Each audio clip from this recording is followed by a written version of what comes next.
que la Manif pour tous vous a donné il y a 2 jours à proximité du Conseil consultatif national d'éthique. Fabrication d'enfants pour les femmes seules et les couples de femmes.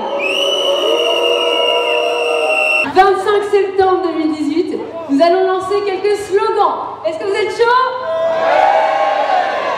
Alors, pour l'occasion, on a inventé plein de petits slogans nouveaux. On y va, on répète après moi. PMA, GPA, même combat. PMA, GPA, même combat. Marchandisation, c'est non, n'est-ce pas, monsieur Macron? Je pense que personne ne l'a entendu, encore. Marchandisation, c'est non, n'est-ce pas, monsieur Macron?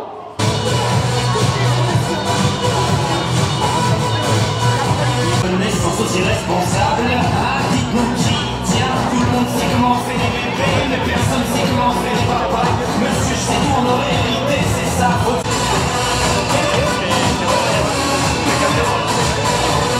PMA, GPA, on n'en veut pas.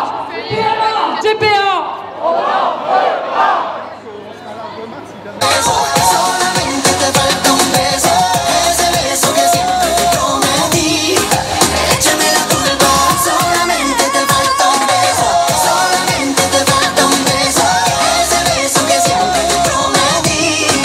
Échame la culpa.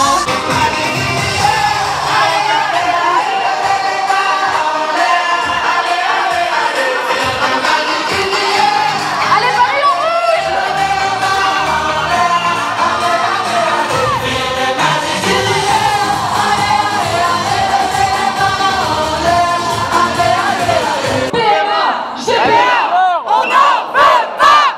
PMA, GPA, on n'en veut pas. PMA,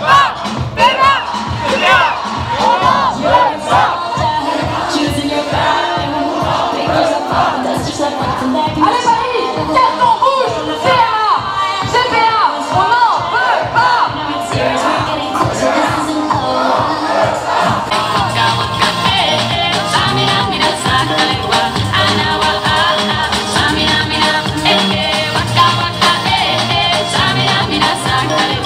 It's time for Africa. Allez Paris, allez Paris.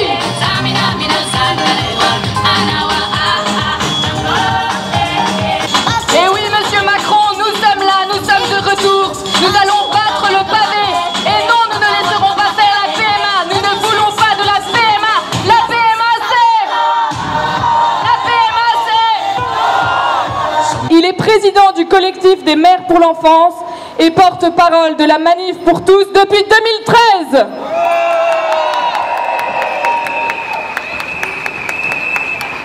Alors, chers amis, on est rassemblés parce qu'il y a un avis très important qui a été rendu et pour lequel on dresse un carton rouge, évidemment, parce que nous avions affaire à un conseil consultatif national d'éthique qui va devenir un conseil consultatif national mythique. Mythique, tout simplement parce que l'histoire retiendra qu'il fut le seul conseil consultatif à avoir dû organiser des états généraux de la bioéthique sur l'ensemble du territoire national, que là, des Françaises et des Français se sont exprimés, répondant à la question suivante: quel monde voulons-nous pour demain? C'était une question importante, on s'en doute, et les réponses qui ont été proposées par ce Conseil et les conseils qui ont été donnés par ce Conseil aujourd'hui sont à tout le moins particulièrement perturbants. Peut-être l'avez-vous lu, mais on nous autoriserait demain, si on suivait ces conseils, à organiser des manipulations génétiques sur les embryons, et ceci sans poser la question éthique fondamentale de quel sera l'avenir de ces enfants et pourquoi faire. Ainsi, ce conseil consultatif n'est pas seulement devenu mythique, mais il est aussi politique, et ça c'est particulièrement regrettable. Oui, c'est pourquoi nous dressons un carton rouge à ce conseil. Nous avons entendu le président Delfraissy nous dire cet après-midi, ou ce matin, j'ai un peu déjà oublié, alors qu'il est, que finalement, il avait été sensible à tout ce que les Français avaient pu dire durant les États généraux, mais que bien qu'il ait été sensible à tout ce qui avait été dit, il ne voulait pas changer d'avis, bien que le Conseil consultatif national d'éthique fût partagé sur la question de la PMA sans père, par exemple, mais aussi sur d'autres questions éthiques. eh bien malgré cela, il a été sensible, mais il reste ferme sur un oui qu'il veut adresser au Parlement et au Président de la République pour des transformations de notre humanité. Alors oui, de nouveaux cartons rouges. Je demande au Président de la République et à tous les parlementaires d'être à leur tour très sensibles aux conclusions du CCNE, c'est-à-dire de ne pas en tenir compte. Carton rouge. En tant que porte-parole de la Manif pour tous, je regrette que le comité n'ait pas suivi les conclusions des États de la bioéthique, c'est-à-dire la volonté des Français de ne pas priver volontairement des enfants d'un papa, de respecter l'être humain, la filiation et la famille. Je ne le regrette ni pour nous, ni pour moi, mais pour les futurs orphelins de père. Aimer un enfant est une chose, aimer un enfant d'un amour structurant en est une autre. Il ne fait pas de doute que des personnes homosexuelles ont les mêmes capacités à aimer un enfant, mais le rôle des parents ne consiste pas uniquement dans l'amour qu'ils portent à leurs enfants. Toute l'affection du monde ne suffit pas à produire les structures psychiques de base qui répondent aux besoins de l'enfant de savoir d'où il vient. Le père et la mère indiquent à l'enfant sa généalogie. L'enfant a besoin d'une généalogie claire et cohérente pour se positionner en tant qu'individu.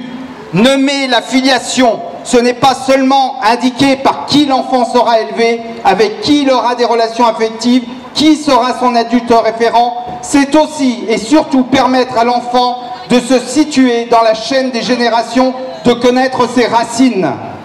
Le fait que deux personnes de même sexe puissent se déployer tous les moyens pour donner à un enfant de l'amour et de l'affection ne peut être un argument pour relativiser une donnée anthropologique et psychologique fondamentale qu'est le besoin d'un enfant d'avoir une filiation réelle issue d'une mère et d'un père. Avec la conclusion du CCNE, il y a de quoi se demander si les dés ne sont pas pipés depuis longtemps.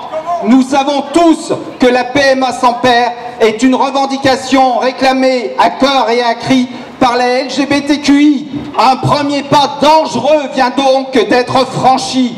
Demain, cela sera celui de la GPA, la gestation par autrui. Je sais bien que le président de la République a toujours refusé d'accepter cette autre revendication de la LGBTQI.